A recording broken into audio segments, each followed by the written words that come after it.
Tebu ongeza volume. Ongeza volume. Damn. Ongeza volume. It's a new month, guys. It's July, the month of cold. Happy new month, guys, and welcome to Ongeza Volume. Unasikia vile sauti yangu iko? Can you all hear my voice? Because the events evented. Kuna kitu kama hiyo. Zile manduru zenye tumepiga in the last I don't know how many days tangu Wednesday. First off, thank you so much for 100 plus streams on Spotify and 100 plus views on YouTube. I love you guys so much. I'm glad that mna vibe na mimi. In this episode, we're going to talk about a couple of events. Nataka kuzieka zote pamoja ndio tumalizane nazo tukisonga kama injili. So the first event that I attended most recently was on 28th June on a Wednesday. And it was the usual LYE, which normally is hosted by Kimba Sax, Jukebox Band, and Rasamor. I have spoken about this before, but I want to talk about it again because it was different. So this time, LYE had Hornsphere and the Unit Band. Same venue, same time. And I am mentioning it because new information has come to light. Hornsphere performed their unreleased jam called Champions. Siko sure kama ni champion ama champions. But yes, point is home. It's been ringing in my mind like, it's fire. I really love it. And while at it, they told us that they will be releasing an album very soon. The album will be featuring Manu, who's their stylist. It will be featuring Pato. It will be featuring Bensol, Mutoria, Kinoti, and Watendawili. And when I heard that lineup of featured artists, I was like, my God. Are we ready for that album? You all know anything that has Bensol, Mutoria, Kinoti, and Watendawili will be fire. And I cannot wait to listen to it. So that is why I wanted to mention that event. So on Friday, the 30th of June, I attended an event by Afrination called Volume. It was happening at K1 from 8 p.m. And the lineup was Jeria, Smola, Yaba, and Costa. Before, when was it? I think on Friday, I had said I am taking a break from Kenyan music generally. Hata nilikuwa nimesema siendelee kusikiza playlist zangu za Kenyan music. I wanted by the time Sunday inafika for blankets, it will be like a fresh experience. I'll be like, oh my God, I haven't had this in a while. So I initially did not want to attend this event, the Volume. A friend of mine had asked me to attend. I was like, okay, since hakuji blankets, wacha tu niende, tuone vile hii set itakuwa. Plus I was like, it's a good thing because at least I'll see Costa's set and then we'll compare it to Kenda Blankets. Costa had 3 shows actually last week. He had performed at Bia District for Legeza Drum, and then he was going to perform at Volume, K1, and then he was now going to finish the week with blankets. I was not able to witness Jeria Smola's set and Yaba's set because nilifika late. Nilifika Costa akiingia stage. And I was really eager to see Costa's set. He has changed a lot of things from the previous set. The intro was different. As expected, vile nilikuwa hata nimewaambia kwa the previous episodes. Alibadilisha set msee. That was amazing. He added some songs kwa the set, akatoa zingine akachange vile zinachezwa. So I really loved it. Initially Coco would come on stage and then she'd do a few songs and then now introduce Costa with a bang and all that. But they didn't do that. It was interesting. They did the first song and I'm not even sure which song that was. I'm still not sure which song it is. I'll have to go back and revise. I love a challenge, but I loved it. Coco's voice, as always, amazing. Costa's energy on stage was really good. And you know what was even better? The audience's energy. My gosh. Actually, the next day in the morning, Costa had gone live on IG and he had said that he knows his fans. and his fans are very crazy people. And he says they are a reflection of his energy. And it made a lot of sense because I was looking at how people were receiving his energy at K1 and people were giving back the energy that Costa was giving us. And I really love that because it's a beautiful thing when an artist connects with his fans, connects with the audience. It was amazing. The stage presence, it was good. Generally, I loved the performance that Costa had put for us at K1. It was a bit short, which is understandable because the full performance was going to happen on Sunday. Ilikuwa kionjo poa, acha tu niseme hivyo. Now that we're talking about volume, there's an event that I haven't spoken about that happened sometime back. The Afrination event where the artists that were playing were Moria, Frank Marius Ajuma, Yozowo, and Serone. I attended this event. It was on a Sunday and I managed to catch most of the performances. I caught Moria performing. He was joined on stage by two of his friends. I really loved the set. He has a good voice na alikuwa anacheza guitar and it sounded good. I don't want to say much about Moria. I'll have to go and do my research. Alafu tutarudi to have a discussion tena. The next artist was Frank Marius Ajuma. I had never heard of him before. At least Moria. Sura ya Moria mi nilikuwa nimeiona before. But let me call him Ajuma. I'd never seen or heard of Ajuma before. I was really eager to see show yenye angetupatia. I don't think Ajuma has any music out yet, but he has music yenye ameandika and that is what he performed. Ajuma's music is generally a bit of Swahili, a bit of English, and a bit of Kijaluo. So he was a bit nervous at first, but he was also joined on stage by his two friends who are also doing BGVs for him. So at least walikuwa wanam encourage, and even us as the audience tulikuwa tunampatia motisha. So after he warmed up kidogo, at least get comfortable, and then now we listened to what he had for us. He has a really good voice, by the way. And the music that he performed was very smooth. Ilikuwa na this soothing effect. I don't understand Kijaluo, but his music had this soothing effect. Yenye ukisikiza, it's just, you can like close your eyes and just listen to the music on loop. It was really good. I enjoyed his set. Tunangoja kuona kama atatureleasea hiyo muziki. Once he does, tutaisikiza. He was playing the guitar as well, the acoustic guitar. Let us give him some more time tuone kama eventually atatureleasea muziki. I think I'll follow up to see if there's somewhere else he's going to perform ndio tusikizie muziki tena. I wish him all the best.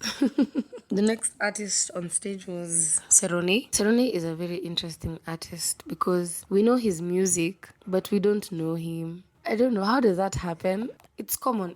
Actually, it happens to most of the artists. Like, I want to say majority of the people who listen to music would really care less about ni nani anaimba, and they would care more about unajua hii ngoma. And that is the thing with Serone. Like, we know his music, lakini hatumjui. And for me, this event was so eye-opening because I'd never seen him live before. I know some of his music. And then there's this tease video that he'd put on his Instagram where he says, "It's your boy Serone." Wewe, your video. It's the timing and the angles. When I watched this video, I was like, yo, I need to see this person live. Nakwambia, yo, kuingia stage, it was so dramatic. I really loved it. Like when the band was playing and then it was his cue to come on stage, akaingia na energy. Oh my gosh, I was just like, whoa, huyu ni msanii.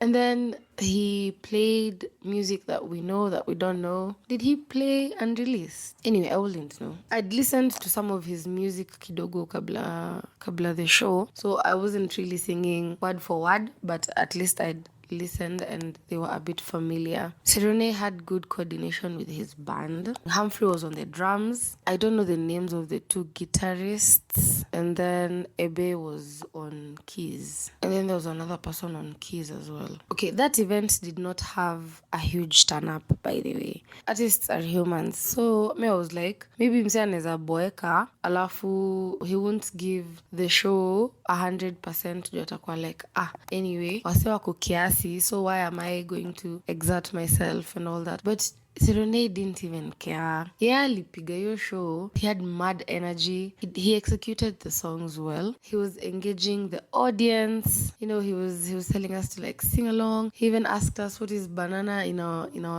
in our mother tongue. And when somebody says the name of banana in their mother tongue, he would sing it.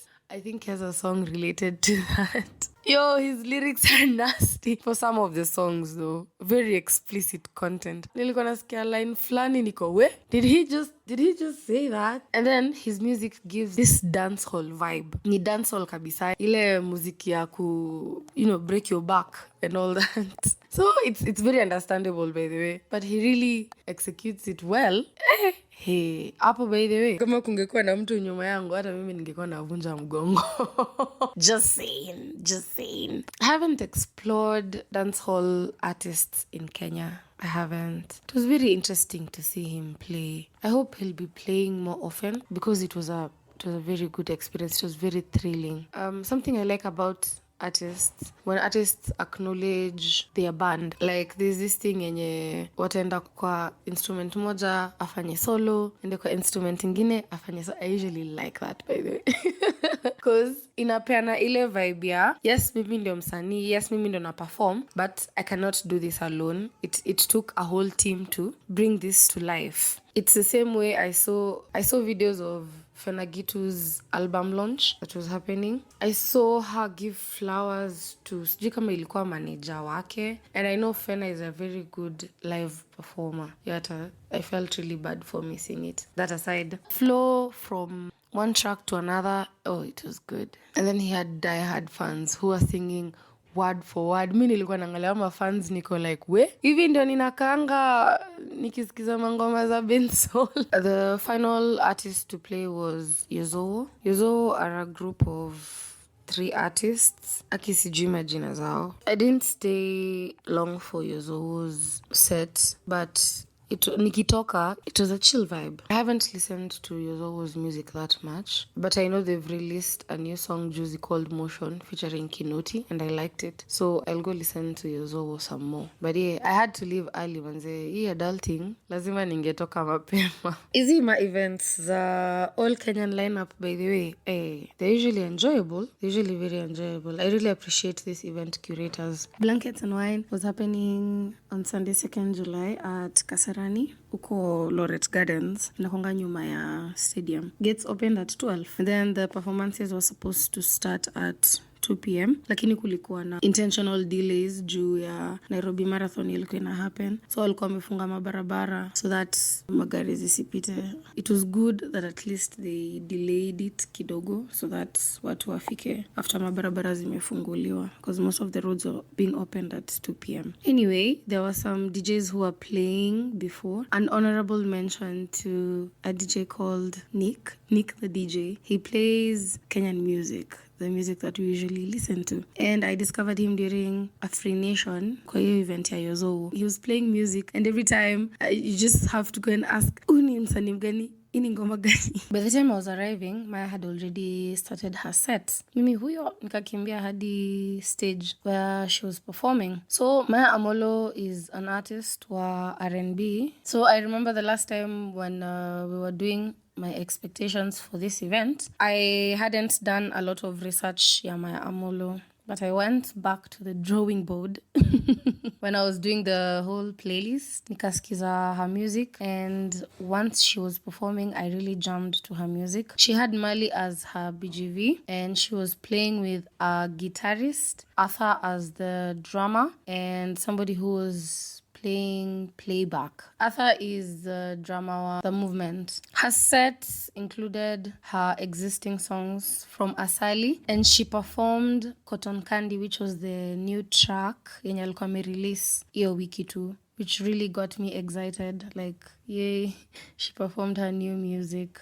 She had some die-hard fans up with mbele. They were singing word for word. The performance that had the most energy from the crowd was Foundry featuring Kalibwani. It was also one of my favorites. Kalibwani did a really hyped up performance. The next artist to come on stage was Costa Ojuang. His outfit was really good. I loved it. But the outfit I loved the most was Coco Koseso's outfit. Wait. Hey, Coco's outfit, I really, really loved it. The sound was really good during Costa's set. I don't know what magic they did, but ukicompare vile set ya Maya ilikuwa na sound na set ya Costa, hey, it sounded really good. And then something I realized about Costa's set, there are some parts zenye alikuwa anaimba the lines times 2. Entrance to the stage was good. Watu walishangilia. The first song that he played, I'd only had it the previous day at K1.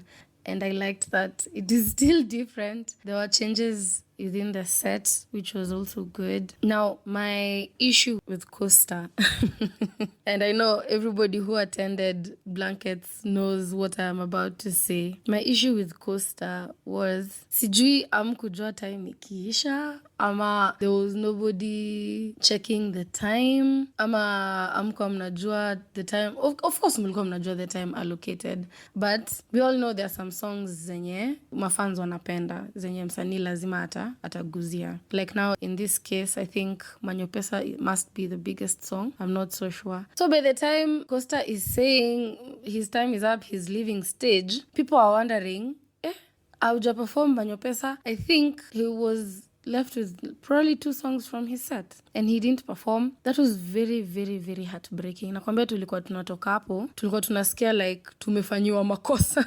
Something wrong was done to us as the fans. Sasa sijui makosa ni ya nani. Sijui kama makosa ni ya hawa watu wa Costa ama makosa ni ya watu wa Blankets. I do not know. Do you imagine Costa put up a really good show. Lakini unaimagine mtu ameput a good show, lakini hapo mwisho ndo sasa kila kitu imeharibika. Because right now, if you stop anybody who went to Blankets na umuulize show ya Costa ilikuwa aje, hata kuambia it was good and they had fun and it was energetic, they will tell you manze hakuperform mangoma 1, 2, 3. You see, Brandy Maina was the next artist to come on stage. Alikuja na dancers, both male and female dancers, which was really good. I told you guys kwa expectations. Mimi, Brandy has never let me down every time she comes on stage. So she had also playback and live. She was playing with Jukebox Band and Jukebox walikuwa huko nyuma. Nakwambia stage ya Blankets inakuanga so high. Sijui mbona hiyo stage ya Blankets inakuanga high hivyo by hivyo. Somebody tell me why. Somebody tell me why. Brandy performed the normal hits akina kuna. Tumesikia hiyo ngoma sana manzi. She performed the Dark Skin. Hizo zenye zinakuanga live a lot. It was an energetic set. Yay. The thing yenye I loved kabisa about her set was she gave us unreleased music. I'm not sure if there were 2. Juu mimi nilisikia 2 zenye sijaisikia before. Sasa siko sure kama hiyo moja ni inakuanga na ni mimi ndio sijaisikia. But I am 100% sure yenye aliimba ya mwisho ilikuwa unreleased. Now that is another thing with Brandy's set. Like she performed really well. I like how she coordinates the singing and the dancing and the energy and hyping up the crowd and interacting with the crowd. Lakini sasa that can only happen with existing songs. So yeah, Ali decide kufunga na unreleased music. That song, I think she gave us a snippet of it kwa stories. So you remember nikiwaambia kwa the other episode that she told us she's going to release an EP. She also repeated the same information. She is going to release an EP. So she performed one of the songs from the EP with the whole dancing and it was purely playback. Lakini I feel like putting it as the last song kwa set yake, I'm very ishish about it. Same thing na Costa. Unaweza kuwa umepiga set but how you finish is probably how watu watakumbuka, because at the end people were just standing and vibing. Yes, we love it, but we don't know it. So all we can do is just look at you and listen to it. But generally, she did well. I loved every bit of it. Alituimbia Haya, the one that amefanya na Luchi. I'd never heard it live before. Wewe. Initially nikiisikia, I didn't like it because of how it starts. But her performing it, I'm like, okay, I'm gonna give this song another chance. And then the dance, it goes so well with the song. I loved that. I think my favorite song performance kwa set yake ilikuwa hiyo ya Haya. The next people on stage were Maroon Commandos. Maroon Commandos, we grew up with their music, so definitely their set was going to be very enjoyable. Every time they do a song, I'd be like, yo, kwani how accurate was my playlist? But you guys, my playlist was so accurate. It made me so happy. Hadi nikisikia like msanii mwenye sisikizangi as much na nili curate ngoma zake kwa playlist. Niko like, kwani nimebobea. But I was really happy every time I'd hear the songs that I'd selected from their music. It was a very nostalgic set, a very mziki bila jasho set, because we were like dancing and grooving all along. People were loving it. I loved it so much. And I don't have much to say about Maroon Commando's set. The next artist on stage was Mutoria. I think kwa lineup, Mutoria was supposed to come before Maroon Commandos. I feel like it was a very good decision to put Maroon Commandos before Mutoria. Because ile show yenye Mutoria ni kama alikuwa ametupangia wewe. Mutoria decided to arrive at the stage on a hoverboard. Ilikuwa hoverboard. I think ni hoverboard. And then the song that was playing in the background was Masai Power Trap. I hope it was. Isikuwe ninawafeed up a wrong information. Kimba was on stage. And then the band that was playing was Marcel, Robin, and then Tugi. And Sox was the one playing the drums. Then Mutoria was playing keys after aingia stage. Nakwambia the lights, the energy. Kwanza lights. Acha tuanze hapo na lights. Whoever is controlling Mutoria's lights. When will him say? And I realized Mutoria is very particular about these things, by the way. Habahati shangi. Nakwambia entrance peke yake.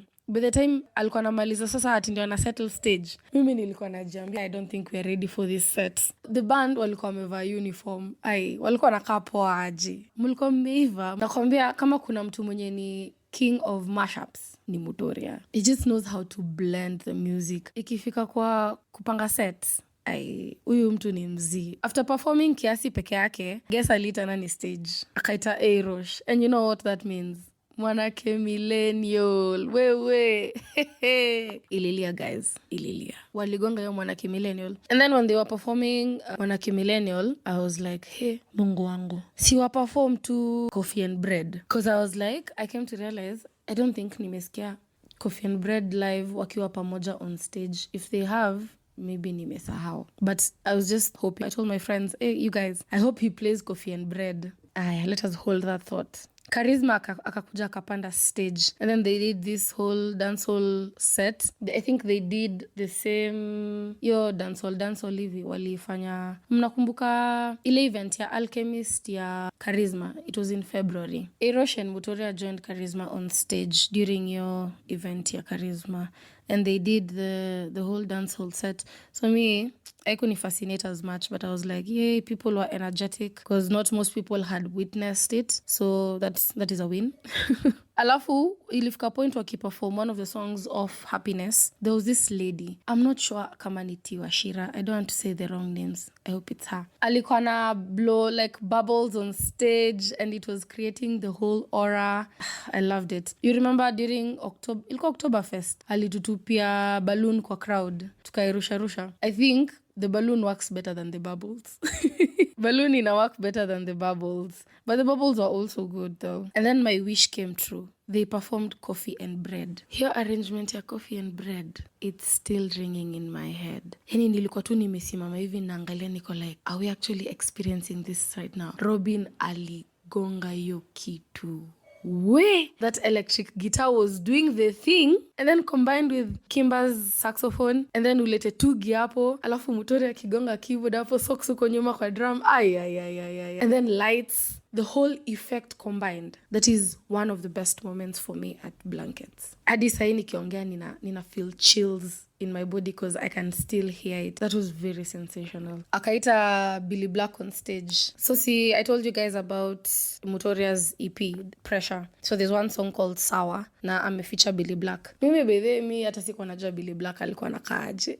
So when he came on stage, I was even asking people, who's Billy Black? And then now when the song started, I was like, ni Billy Black. Then, it was Sour. His voice sounds exactly the same na kwa ngoma msee. You know that doesn't happen for everybody. Like live performance na ngoma yenyewe sometimes azifananangi. Billy Black's voice, it was nice to call one of the artists wenye amefeature kwa EP yake ama kwa muziki. I usually like it when collaborations are performed as they are, like calling the artist on stage and performing that song. I really appreciate the fact that Mutoria took his time to ask those artists to come on stage, especially Billy Black na Arosh. He performed the other songs, Akina Love Song, Akina Pressure. Another part that fascinated me kabisa, he called the rest of Honsphere to stage because initially ilikuwa Kimba alikuwa solo stage. The other members of Honsphere wakakuja, Kingori, Danso na Babu. They were performing Vibration ya Mutoria. Tell me how walifanya mashup na Sherehe. Sherehe ni ngoma ya Honsphere from their EP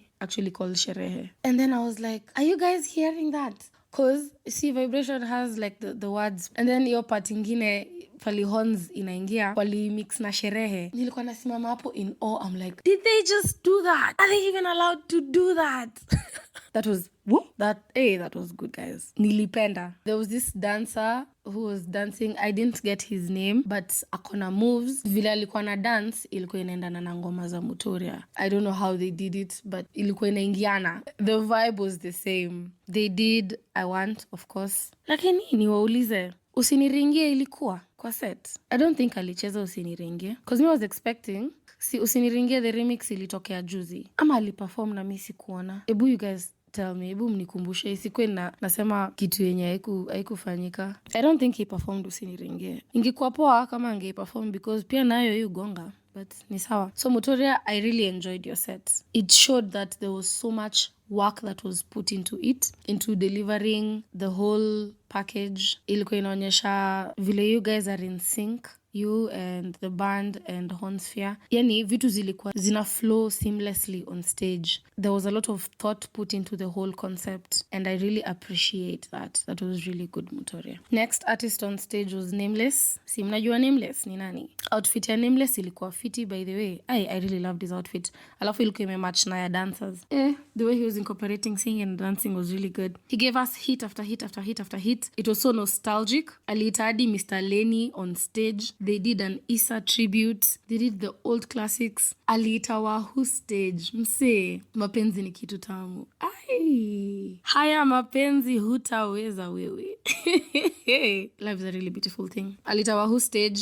They performed together. It was so beautiful to watch. Also for Nameless set, you could feel like there was also a lot of work put into it kabisa. Yani, uni msee mwenye amekuwa akiperform for sijui how many years. And mimi I'd never seen him live before. Lakini hiyo set, it felt fresh. It felt brand new. It was like we were listening to these songs for the first time again. He literally took us back to Ukoma 2005. It was a whole new experience. I loved it so much. I have no complaints. Kuzu set ya Nameless kabisa.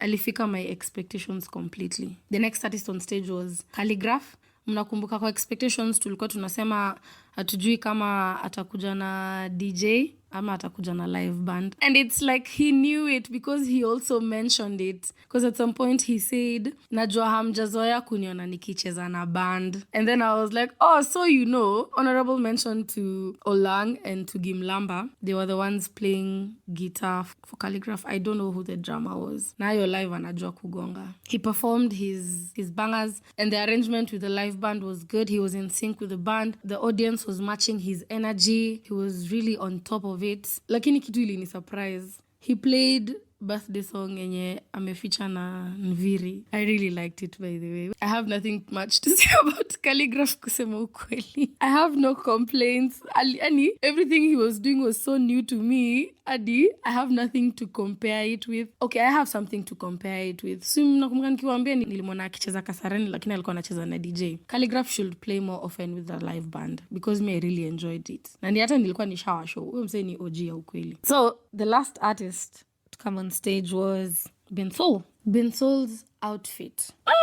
Kuna mtu ameniambia DM anakaa kama avocado. Kama anakaa kama avocado, anakaa kama avocado imeiva. His outfit, the details. My God.